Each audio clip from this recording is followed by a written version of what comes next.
Retour sur le plateau de l'info. Dans une entrevue accordée à notre rédaction, le chef du Parti de la paix, Roger Hédé, nous livre son analyse sur les derniers développements en Égypte, mais aussi la crise politique au Liban. On l'écoute.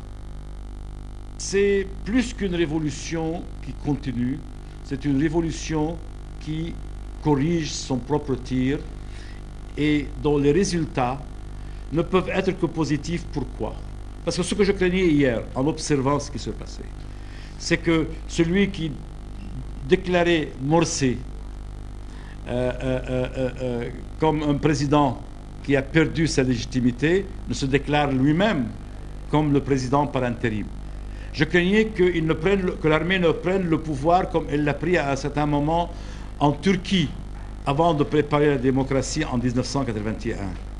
Donc je craignais un véritable coup d'État militaire. En réalité, il n'y avait pas coup d'État militaire puisque le pouvoir transitoire est confié au premier juge du pays.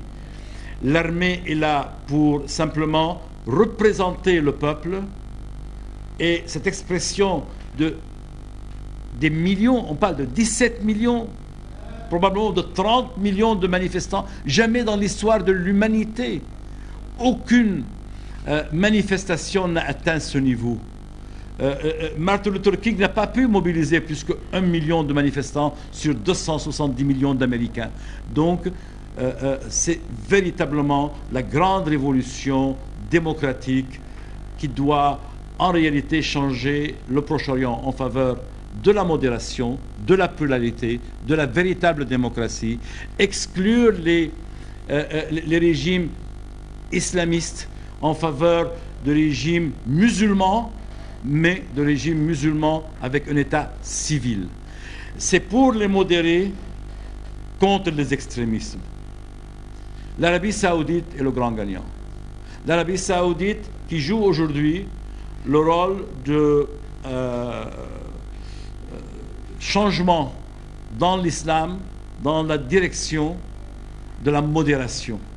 Quelles leçons, à votre avis, les dirigeants libanais pourraient tirer de ce qui se passe en Égypte? L'impact sur le Liban. L'impact sur le Liban, c'est d'abord un avertissement sérieux à Hezbollah, qui est tenté de prendre le pouvoir au nom de l'islam et par la force dont il dispose, financière, régionale et sur place. Le Hezbollah qui pense qu'il peut conquérir le Liban complètement, ayant conquis Qusayr et peut-être demain Alep et avant Alep Damas et la voie de Damas. C'est le plus grand perdant. Le grand gagnant, c'est les forces démocratiques libanaises.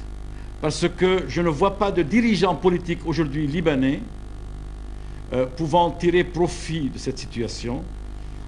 L'armée a besoin de se réhabiliter elle-même après ce qui s'est passé à Abra et après les doutes qui existent, dont on parle dans les salons, dont on parle dans la rue, sur la pénétration et l'influence qu'a le Hezbollah dans l'armée, sur le rôle du Hezbollah dans ce qui s'est passé à Saïda, sur le sort de Assir et la relation du Hezbollah avec son sort, sur la possibilité de créer un véritable mouvement de protestation à caractère extrémiste dans l'islam, alors que l'islam libanais est l'islam le plus modéré de tout l'islam arabe et non arabe.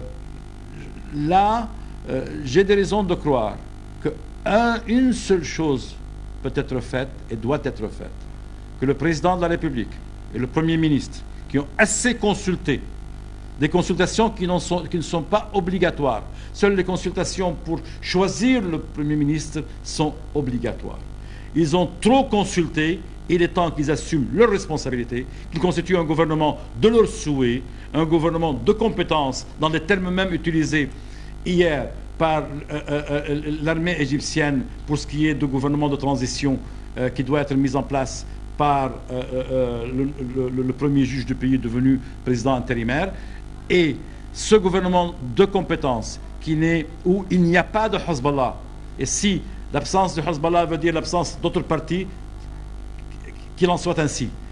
Car le Hezbollah, dans le gouvernement et en même temps sur le territoire en Syrie, est un problème pour tous les Talibanais, pour tout le Liban, et économiquement, et politiquement, et dans les relations diplomatiques, et les risques d'être isolés par la communauté arabe et la communauté internationale, c'est le titre même de la catastrophe. Ce serait irresponsable de la part du président de la République et du Premier ministre désigné de constituer un gouvernement avec le Hezbollah dedans, et ils en seront responsables vis-à-vis de l'histoire. Car le Liban le payera par son éclatement. Cheikh Saad al-Hariri, qui a joué le compromis, Walid Jumblat, qui a joué le compromis avec Al-Hilf al-Ruba'i, tout cela n'a servi à rien. Parce que le Hezbollah, c'est l'Iran. Et en Iran, le Hezbollah, ce n'est pas tout l'Iran. C'est une seule autorité en Iran. Le vieux, qui est le guide suprême, qui a tout l'argent, sans le budget de l'État, toute l'autorité, et militairement, ils dépendent d'une section de la garde révolutionnaire.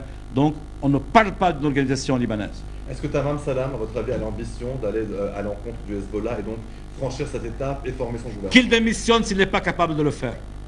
Parce que ça ne sert à rien que vous soyez un Premier ministre ou un président de la République sans pouvoir. Il vaut mieux que vous ne le soyez pas. Ou vous avez le courage d'assumer votre responsabilité, ou vous démissionnez. Il y a de l'honneur dans la démission, il y a de la honte à exercer un pouvoir qu'on n'exerce pas. Est-ce qu'un message que vous transmettez également au président de la République qui Absolument. se trouve également dans une situation... Je suis clair et assez absolument. D'ailleurs, son expérience, il le sait. Il était plus efficace, il était plus puissant, il avait plus de pouvoir quand il était général en chef de l'armée que depuis qu'il est président de la République. Et c'est un homme pour lequel j'ai beaucoup d'amitié, beaucoup d'affection, et sur le plan personnel, et sur le plan familial, et sur le plan régional, dont je lui ai souhaité, et je continue de souhaiter tout le succès possible. Mais il y a une réalité, c'est que pour gagner, il faut risquer.